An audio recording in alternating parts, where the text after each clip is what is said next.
Let's talk about the success of this game this year. Is it successful? Why is it successful? What determines success? Is the community even happy with it? What are they giving up for that success? We're going to look at the CCU game channel. And I'm not going to get this wrong this time, okay? Last time I did this, I was not reading the numbers correctly. Now, looking at the income view of these years, obviously there were some big explosions around the pandemic time, and we could all obviously acknowledge that a lot of people started to live inside a little bit more during the pandemic. What? Crazy. Yeah, so obviously 2020 was the first big year where they broke over 50 million, and they kind of blew past 50 million to 78 million in the year. But since then, it has still grown. It has grown pretty consistently. 2024 was actually the first year of a decrease since 2017, and it dropped down about 1%. But if you look at how they're doing this year, in their defense, well, not really in defense, this is more kind of just an explanation of why. This year they have sold like, I want to say either around 10 to 12 vehicles so far. You could go back in there. Oh, actually, we can go back in. My man Colonial Movers puts out some great posts. We'll have to see if he has done a new one recently. No, the last one he put out was 3 months ago. So we haven't gotten a new version of this just yet, so it's a little bit out of date, but you can see the way that they have introduced ships in this game. It's not like they've exploded the amount of ships that they're getting out this year. They're hitting a lot of variants of previous ships. So the Asgard, the Guardian MX, the Hornet Mark II. We've seen the Meteor come in, the Prowler, and a couple others. Atlas Geo is, I guess, kind of a variant, but not exactly. They're not doing concept sales as much anymore. That was really what rubbed people the wrong way back in the day. They would release a whole, I mean, you can see how many of these red names here still haven't released, especially all the way back in 2013. The Merchantman and the Orion still haven't released. And those bugged people. Now it's more kind of that they're releasing a lot of games, a lot of ships straight into the game, and not necessarily taking that backlog out of the picture. Now we're looking at the Apollo coming in this year. The Perseus is probably coming this year. The Ironclad's not coming this year, but it's getting pretty close. The Paladin might be coming this year. So they are still chipping away at the backlog. They released the Idris this year.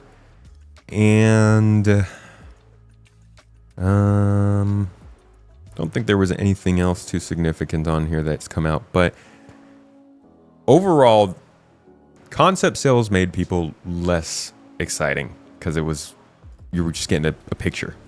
Not a JPEG, a PNG. Well, now you're getting a freaking WebP, which is awful, so annoying. I hate that file type. But you can see that releasing straight to flyable ships has been keeping their numbers up big time this year. And I say that because I do think that there are less people playing than there were, say, in 2023 or 2022. 2022 was an explosion in popularity because we saw big creators like Jack Frags cover the game quite extensively.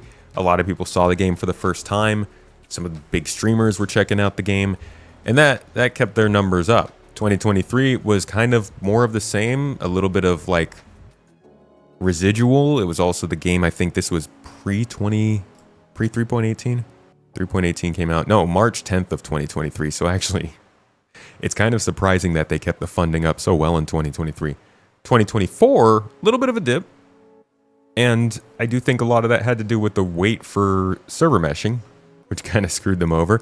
But 2025 was, I think, a year that was not going to go as well if they weren't releasing as much stuff. And I think they knew that.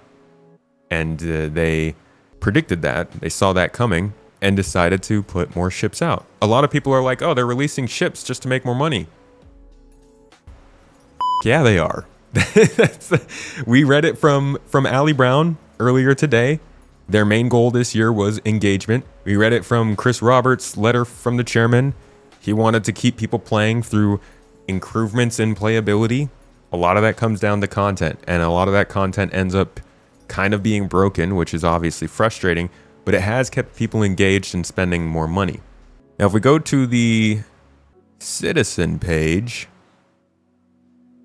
we can see that the numbers are not quite as mind-blowingly higher than they were last year.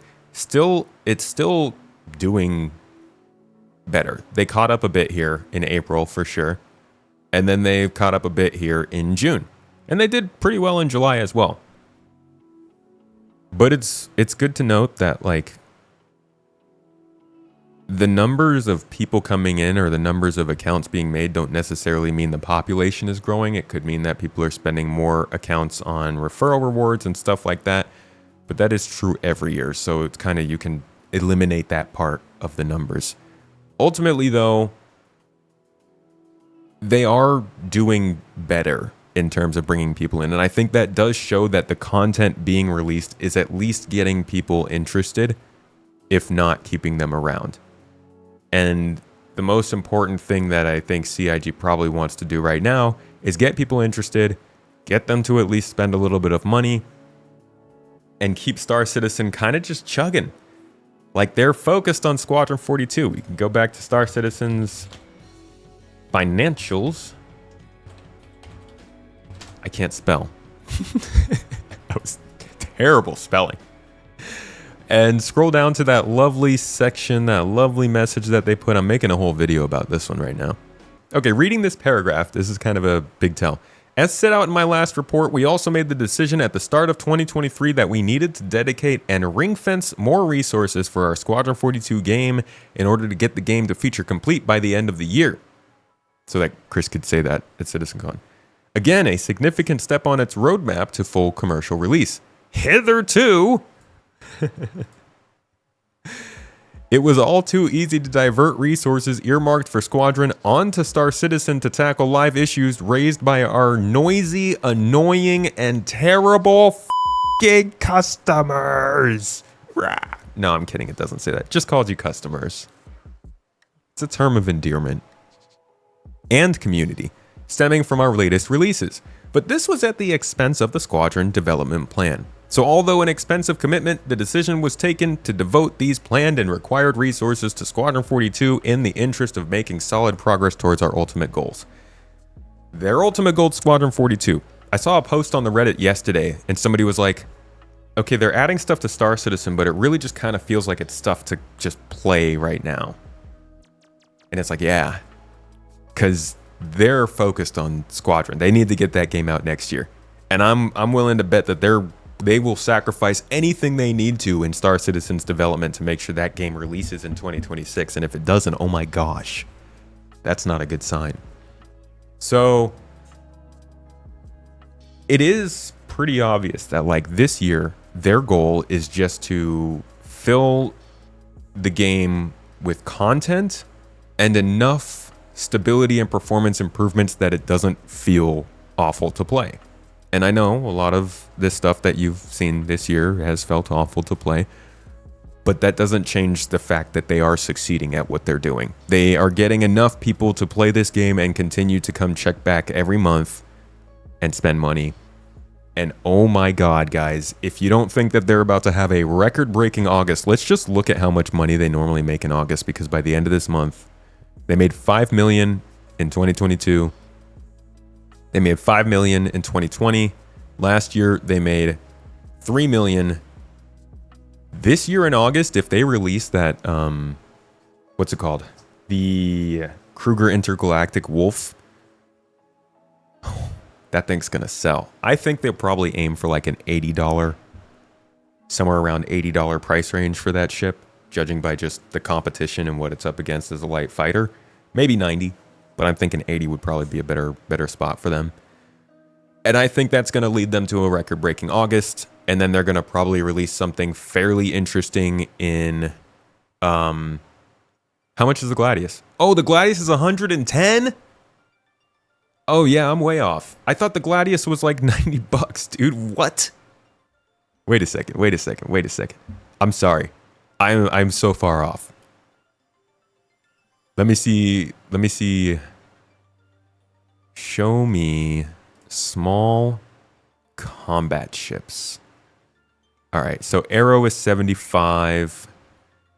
Gladius is 90. Yeah, the Gladius is $90. So I'm thinking they're probably going to aim around there. This thing is probably going up against the Arrow and Gladius. I'm guessing $80 to $90. The Valiant's 110. Okay, yeah. Yeah. $180 for a light fighter? Oh my God. Does it come with a phone call from Chris Roberts? That would be a lot. Yeah, I'm thinking $90 maybe. Either way, whatever price they go for it, it's going to be a successful release because look at the look of that ship. When it comes down to balance, nobody actually cares about that right now. It's going to probably release being better than it's supposed to be. It'll get balanced down at some point, and then it'll get matched up against the Arrow and the Gladius, and it should be something that's worth fighting in at a time. But that's besides the point. They're going to make a lot of money this year. And that's because they have done what they tried to do, which is keep the game somewhat stable. We're playing in bigger shards. Our server and client-side frame rates are better than they were before this year, before server meshing. There's actual content that people can do. There's actual stuff to earn in the game. I know it's kind of painful, but literally before this year, you basically couldn't set out into the game with the goal of earning stuff. You would just make money and then spend that money on ships and then use those ships to make more money and then eventually give that money to somebody else who's begging in global chat. It's kind of just the way that it was. So they're building more progress in it. For those who aren't obsessed with this game and following it and in these live chats with me, the casual normal player, you're getting to jump in and actually try something that you feel like you're at least progressing in.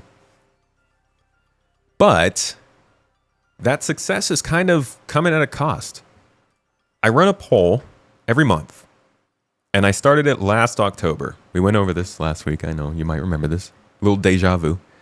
But if you go all the way back and you look at the way that the numbers have been folding out, it's spastic. Okay, the Star Citizen community is very ready to answer a question about how they feel about this game based on what happened in like the last 5 days. So it can be a little bit difficult to take these polls completely as a sign of what the community is thinking, but we can still kind of see the trends. If you look at the first one I ran, this is 10 months ago. Once we hit 12 months, I'll probably make a video about this. But the first one I ran had 8% of people saying they were very satisfied and 22% of people saying they were not happy. Now, this might be an anomaly because of the way that I asked it. I said a very satisfied instead of just saying happy. But if you, this is not a 2-person, 200-person poll. This is 4.7 thousand people. You're reading 250 comments. But if you move forward in it from 8% versus 22%, the next one landed at, gosh, it's up here, 11% versus 22%. So mostly the same. 6.7 thousand votes. Continuing on to the next month, 14% versus 17%. So actually, towards the end of the year, you were getting more people saying they were happy than unhappy, and it was slowly starting to even out.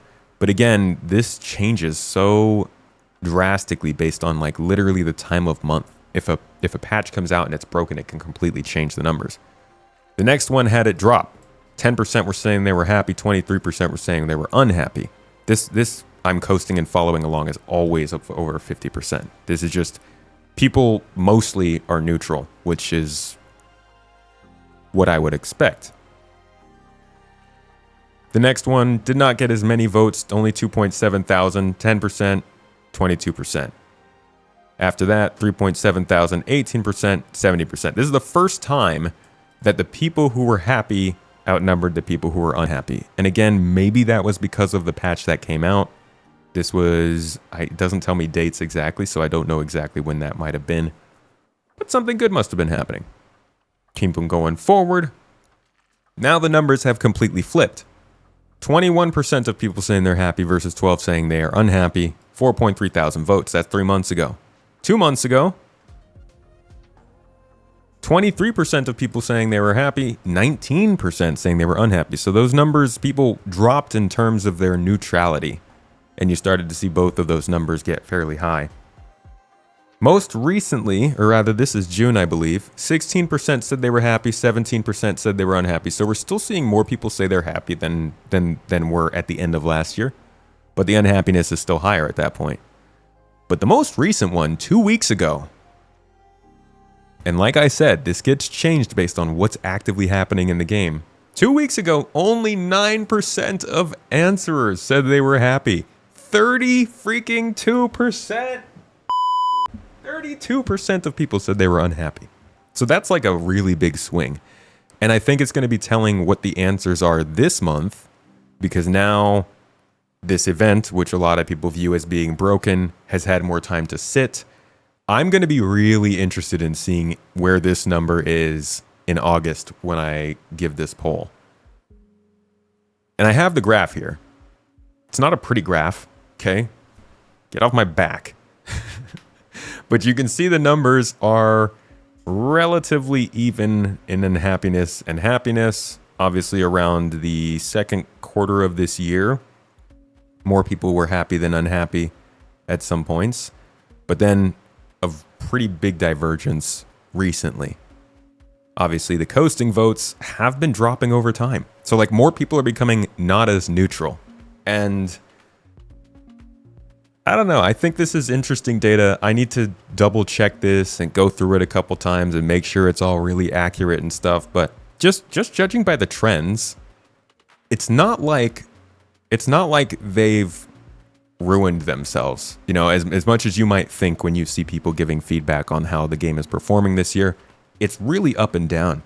And it's super dependent on short-term memory. I think that's good to keep in mind that like almost not all of the feedback that we see about this stuff, we're just really hyper engaged.